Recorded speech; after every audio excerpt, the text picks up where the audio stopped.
లాంటి కాలనీలు ఏవైతున్నాయో వాళ్ళు ఏదైతే ఇలా కన్నీళ్ళు పెడుతున్నారో, ఒక గర్భిణీ స్త్రీ 9 నెలల గర్భిణీ స్త్రీ ఆమెకు డెలివరీ డేట్ ఇవ్వాలో రేపో డ్యూ డేట్ ఉన్నదని చెప్పి ఆమె ఏడుస్తూ ఉంటే, నీవు కనుక ఇది ఖాళీ చేసి పోకపోతే నీకు డబుల్ బెడ్రూమ్ కూడా రాదని చెప్పి ఆమెను పోలీసులు బలవంతంగా నెట్టేస్తే ఆమె అన్న మాట ఏంటంటే నీ డెలివరీ ఎక్కడ కావాలి అని చెప్పి కాలంలో పడితే నువ్వు కలికరించలేదు కదా, రా నువ్వు నా చైతన్యపురికి వస్తావా, నా కొత్తపేటకు వస్తావా, నా ఉప్పల్ నియోజకవర్గంలో ఉన్నటువంటి రామంతపురికి వస్తావా, పోదాం. సెక్యూరిటీ లేకుండా రా. ఒకవేళ కనుక నిన్ను శభాష్ మీ రేవంత్ రెడ్డి గారు అంటే నేను రాజకీయాల నుంచి మొత్తం తప్పుకొని బహిరంగంగా క్షమాపణ చెప్పి ముక్కు నెలకు రాస్తాను. కానీ ఏం మాటలు ఇది? ఇలా అక్కడక్కడ అరువు తెచ్చుకున్న మనుషుల చేత తిట్టిపిస్తుందని చెప్పి అంటున్నారు.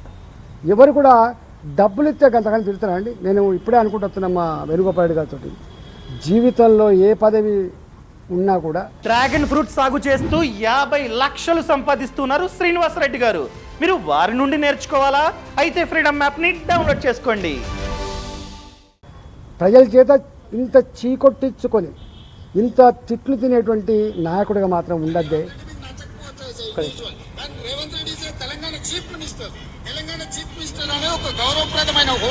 అది ఇది కూడా మీకు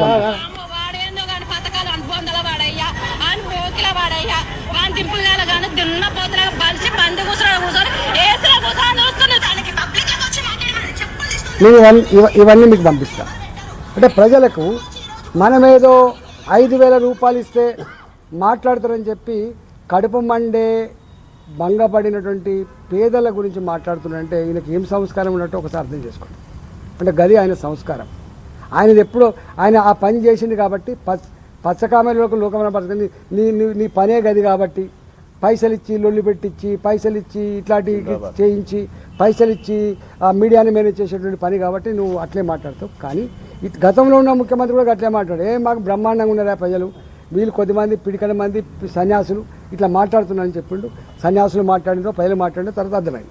ఇప్పుడు ఈయనకు కూడా ఇప్పుడు అర్థం కాదు. ఈయన అద్దాల మేడలో కూర్చున్నాడు కాబట్టి ఇవాళ అధికారం ఉన్ననాడు కళ్ళు నెత్తికెక్కి ఇలా ఎవరు వెలువిషయాలు చెప్పినప్పటికీ కూడా వినరు. వీళ్ళకి నైజం ఉంటుంది కాబట్టి ఇవాళ విపరీతంగా తిడుతున్నారు. విపరీతం అంటే ఏడుస్తున్నారు.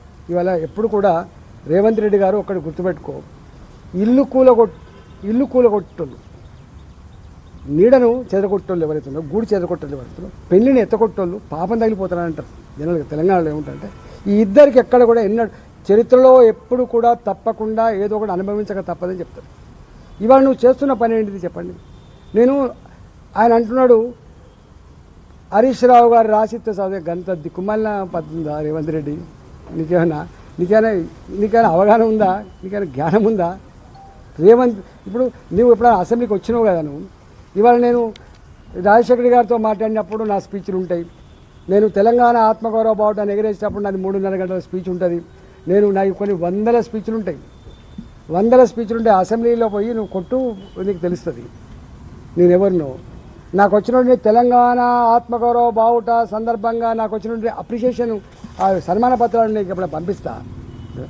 నేను 60 రోజులే వాస్తవంగా ఎవరు మాట్లాడిన నాడు ఈ హైడ్రా గురించి మాట్లాడి నేను నిరంతరంగా ఇక్కడ చెరువుకి వచ్చిపోయినా, మీ పక్కకు వచ్చిపోయినా, అస్మత్పేట చెరువుకి వచ్చిపోయినా, అక్కడ నల్ల చెరువుకి వచ్చిపోయినా, ఇక్కడ సెప్పిగూడ చెరువుకి వచ్చిపోయినా, అటు పక్కకు మౌలాలి చెరువుకి వచ్చిపోయినా, అటు పోతే సరూనగర్ చెరువుకి వచ్చిపోయినా, ఇట్లా ప్రతి చెరువుని ఒడ్డెర కాలనీకి వచ్చిపోయినాను, జొన్నలబండ కాడికి, ప్రతి కాలనీని ప్రతి బస్తీని తిరిగిపోయినాను. 60 రోజులుగా తిరిగిన తర్వాత నాకు అర్థమైంది ఇది మూర్ఖ పని చేస్తుండు రేవంత్ రెడ్డి.